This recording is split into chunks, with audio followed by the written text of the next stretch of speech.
countdown for blast-off. X minus 5. Welcome to the 28-day nervous system reset. 4. I'm Glenn Osland, 3. a licensed therapist in Arizona. 2. And if you're one of my clients, this series has been specifically designed to support you outside of our sessions. X minus 1. It uses binaural audio beats to guide your brainwave states into a healthy, sustained, natural calm. Fire. What I am doing with this little series in the 28-day nervous system reset podcast world is taking old-timey radio programs that are in the public domain to give the mind something interesting to listen to while the body silently creates pathways of calm.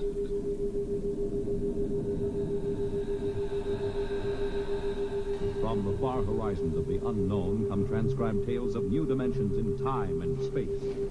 Research has shown that daily use of Theta binaural audio meditations over time can reduce anxiety, support parasympathetic rest and recovery, and improve emotional regulation.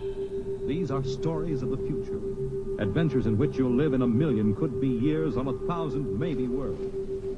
Headphones are required for the full binaural effect. The National Broadcasting Company, in cooperation with Street and Smith, publishers of astounding science fiction, presents X minus 1. Everyone is different, so pay attention to how these meditations affect you in your life over time. Tonight, the Ray Bradbury story entitled And the Moon Be Still as Bright. I hope you have your own experience here.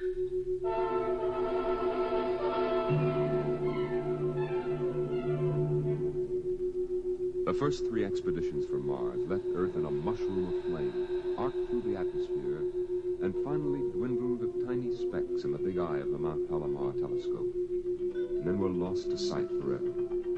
The prearranged landing signals flashed back to Earth, and then the radios went dead.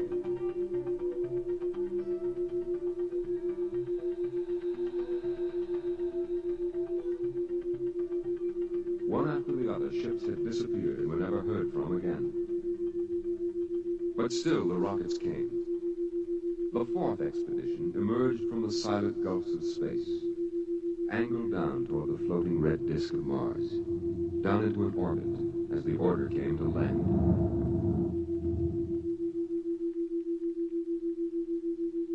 The last blast of the bow jets broke red against the blue desert sands. And the ship slid to a halt at the edge of a vast city that reflected the icy glare of the moonlight. For a while, all was still.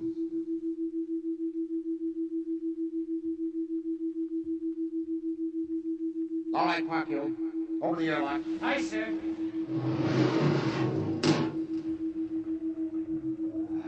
Fresh air. Hey, it's cold out here. Who cares? We got here. I thought I'd never hit solid ground again. Hey, how about a fire, Captain Wiley? It's freezing. Later. We got work to do. Oh, smell that air. Why, you can get drunk on it.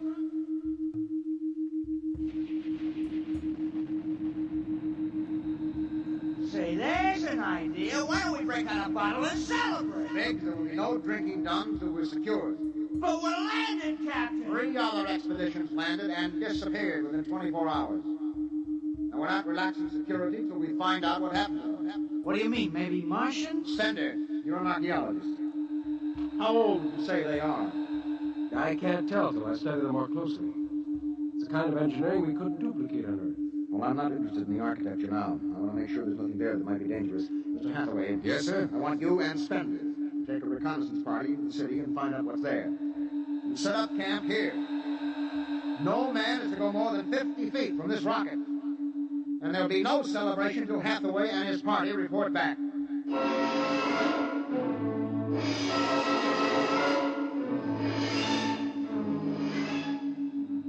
In the sea bottom, the wind stirred along faint vapors, and from the mountains, great stone visages looked upon the silvery rocket and the small fire.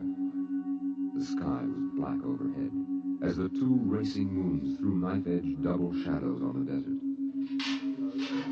All right, come and get it. Ciao. Hey, what do you got there, jerky?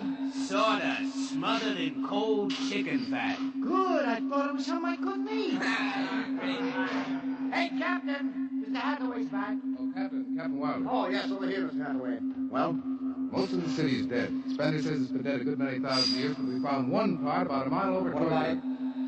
People were living in it last week, sir. People? Martians. Where are they now? Dead. We found bodies, thousands of bodies. They hadn't been dead more than 10 days. How did they die? You won't believe it. What killed them? Chickenpox. Chickenpox? Yes. Where could they get chickenpox? From Earth.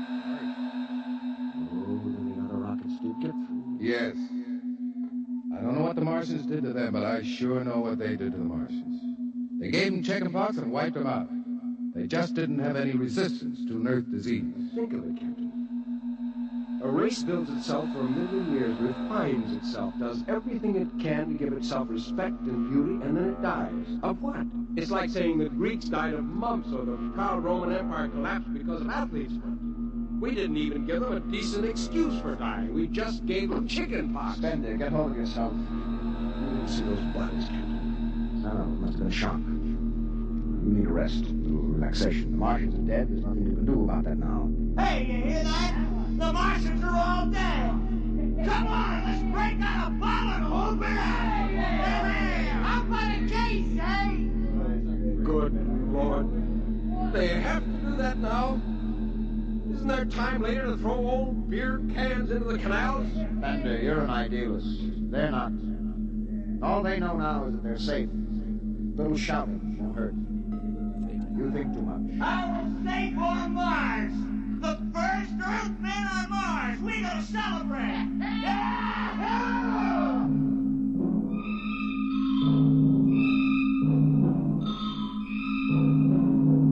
20 bottles were opened and drunk. The voices got louder. The earth laughs and shouts echoing across the empty Martian sands. Spender listened to the wind over his ears, cool and whispering. He felt the land getting cooler. The stars grew closer, very near. The air smelled clean and new. He looked at the cool ice of the white Martian buildings over there on the empty sea lands. Oh, what a woman! Hey, what do we do with these empty bottles? Same stupid. There's a 2 cents deposit. Throw them away! Hey, wait. How about that goat? 2 to 1 on a bucket and he went right through that window. You're on. All right, here goes. Oh, die! Hey, double it up for the next shot. Put that bottle down, Bates. Who's there, Mr. Spender? Stop smashing those windows. What's the difference? The planet's ours now. I guess I can do anything with it I want. Drop that bottle or I'll knock your teeth out. Yeah? And just watch me. I warned you. Big. Spender!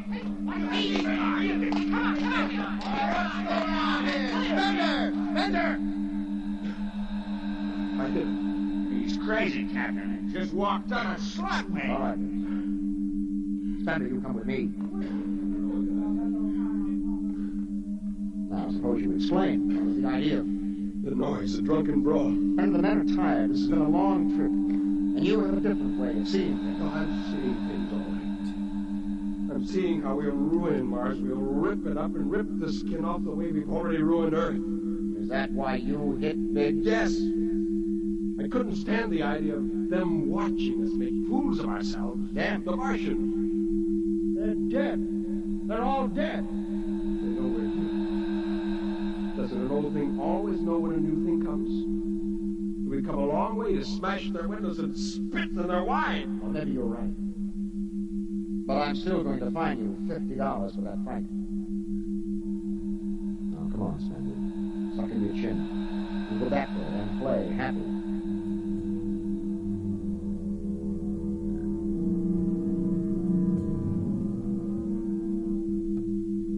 Now they moved out into the moonlight across the desert.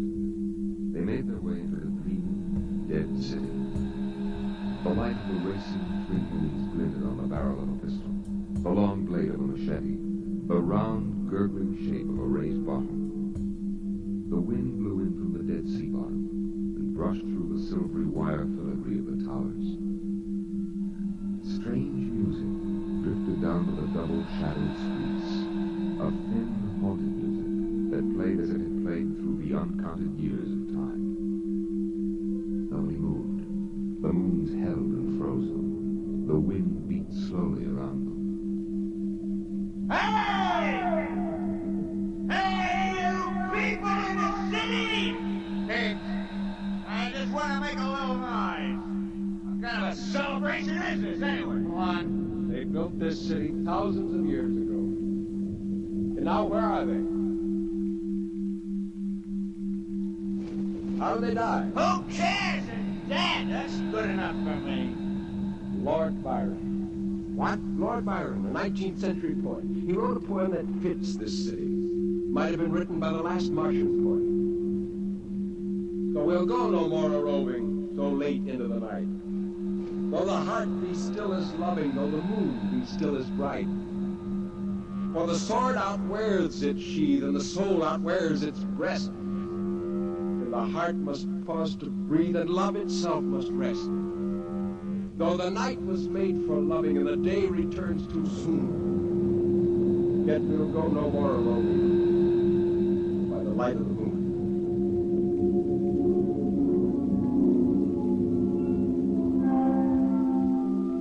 Without a word, the Earthmen stood in the center of the city.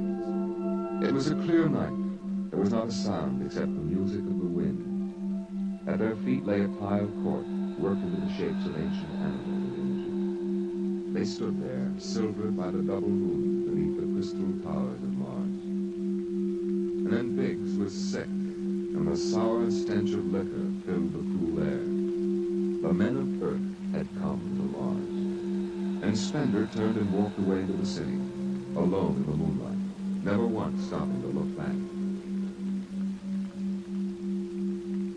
It was a morning that might have been a Monday, or a Tuesday, or any day on Mars. Biggs was on the canal rim, his feet hung down in the cool water, soaking, while he took the sun in his face. Hey, what are you doing back here, Biggs? Didn't you go out with the search party? Yeah. I come back. I got a blister. Oh, yeah. What do you mean? Look. Look, Cherokee, see that? Anyway, I had enough searching. 4 days hunting for that screwball Spender. Didn't find him yet, huh? Good riddance. Oh, my feet. I'm gonna soak them in the canal. If I was Wilder, I wouldn't worry about that nut Spender. Let him go. He's a crackpot anyway. Well, he's a little foggy upstairs, I guess. Hey, why don't you take your feet out of that canal, Biggs? I gotta make coffee out of that water. Coffee? You call that stuff coffee?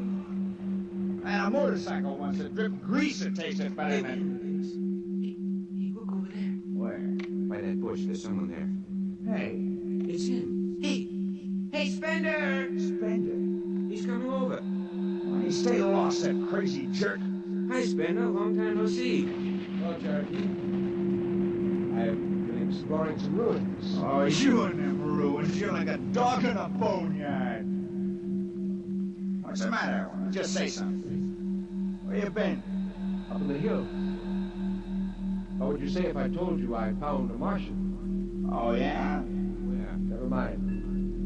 Let me ask you a question. How would you feel if you were a Martian and people came to your land and started to tear it up? I know how I'd feel. I've got Cherokee blood. My grandfather told me a lot of things about the way they kick the Indians around in the Oklahoma Territory. If there's any Martian around, I'm all for him. How about you, Biggs? They're dead. They're all dead. And it's a good thing, too. Well, I found a Martian. Up in a dead town in the hills. I've been reading their books. They're easy to understand. And I've learned their language. And then I found this Martian. And I brought him here, now. I don't see no Martian. I'm the last Martian.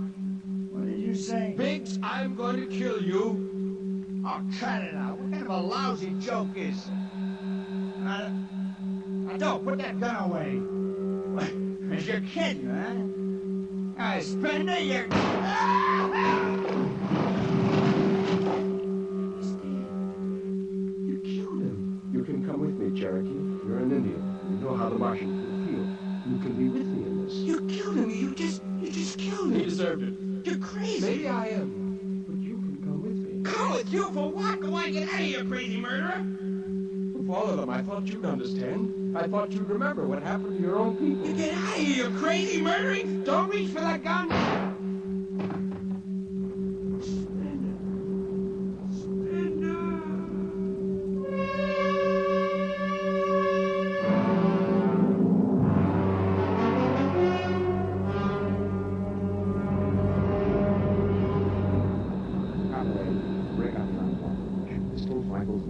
Yes, sir? And better get the Bible on the navigation chest. That's there, these two. They'll partly start being engraved. How about Spender? We'll have to go into the hills and find them. Just let me at him with my bare hands, crazy murdering louse. Man's sick. Sick my eyes. That's enough. Now grab a shovel and start digging.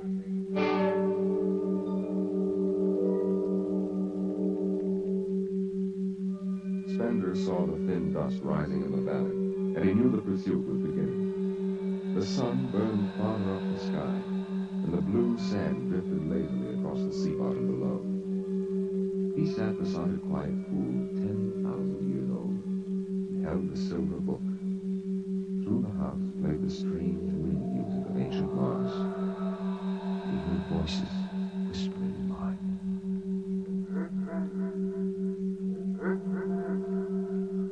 I hear you. I've always heard you. Even down there on Earth.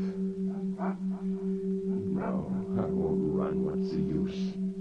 Live? What for? To see them tear down your temples and put up hot dog stands? You see me now. They know I'm up here. It's wilder now. I've got to right my sights. Funny, he hasn't ordered them to use grenades. They could lob one right up here and blow me to bits. Maybe the captain thinks I'm too nice to be blown to bits. He wants my death to be clean. But one bullet hole in me, nothing messy.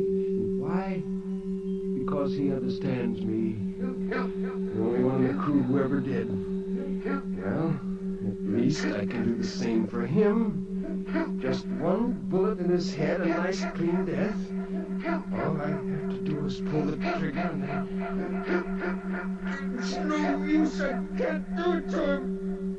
Spender! Spender! Can you hear me, Spender? I hear you, Captain. What do you want? Ah! All right. Come on up. Leave your gun down there. Keep your hands up.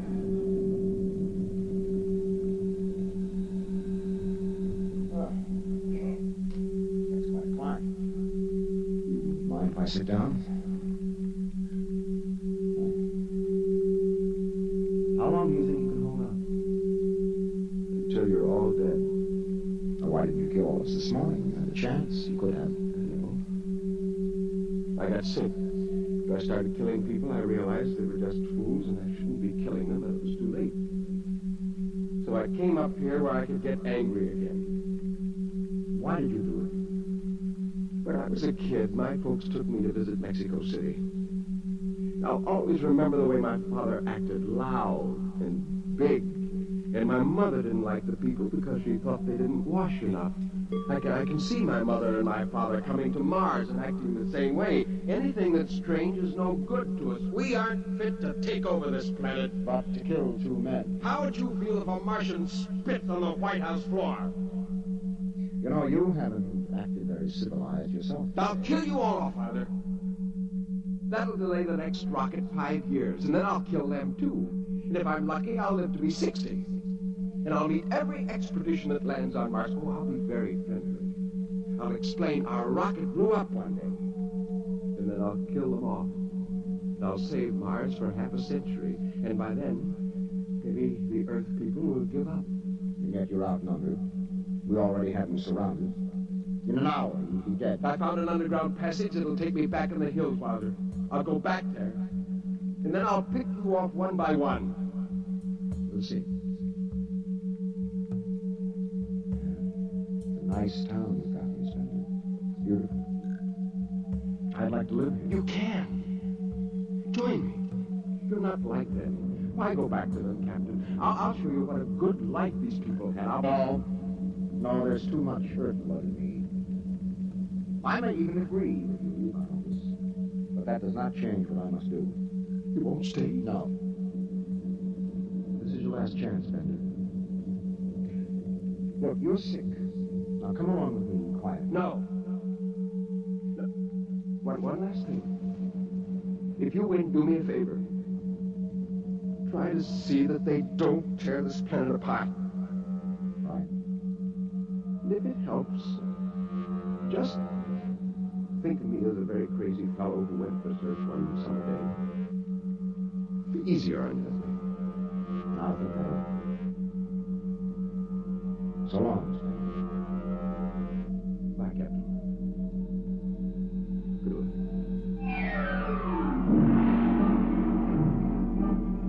The men spread out again, walking and then running on the hot hillside places where there would be sudden cool grottos that smelled of moss, and sudden open blasting places that smelled of sun or storm. The men ran and ducked and ran and squatted in the shadows. I'm blowing springs! Captain Wilder hugged the rock warmed by the sun. He gasped, for the air was thin and not meant for running. Spender lay at the top of a hill, and a gap in the rocks showed the white of his shirt against the shadows. Wilder looked at the towers of a little clean Martian village, like sharply carved chess pieces lying in the afternoon. He saw the rocks, and the interval between, where Spender's chest was revealed.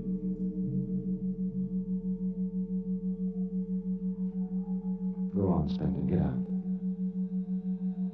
You only got a few seconds to escape.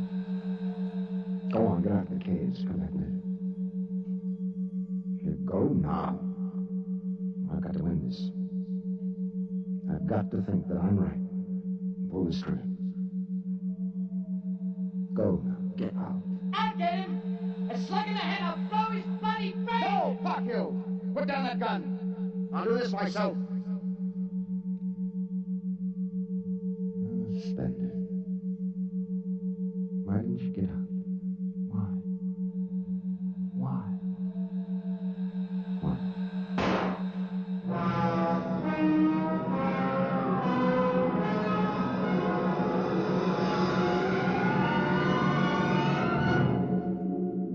They buried him in that ancient valley town, where the music of the wind played on through the days and the nights.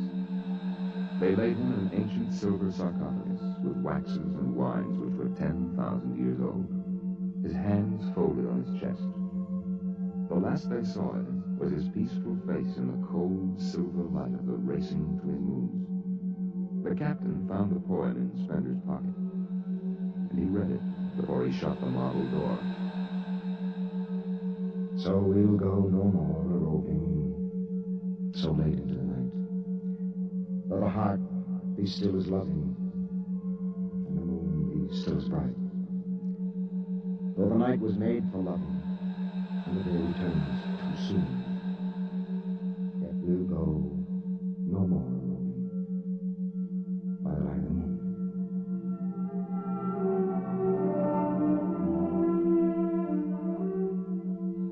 The next afternoon, Parker did some target practice in one of the dead cities, shooting out the crystal windows and blowing the tops off the fragile towers.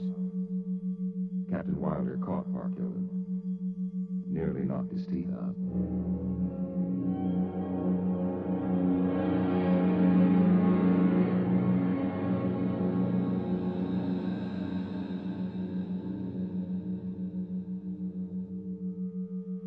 You have just heard X-1, presented by the National Broadcasting Company in cooperation with Street and Smith, publishers of astounding science fiction. Tonight, by transcription, X-1 has brought you the Ray Bradbury story, And the Moon Be Still as Bright, adapted for radio by Ernest Kenoy. Featured in the cast were John Larkin, Clark Gordon, Dick Hamilton, Nelson Olmsted, Lawrence Kerr, and Stan Early. Your narrator was Norman Rose. Your announcer, Fred Collins. X-1 was directed by Daniel Sutter and is an NBC Radio Network production.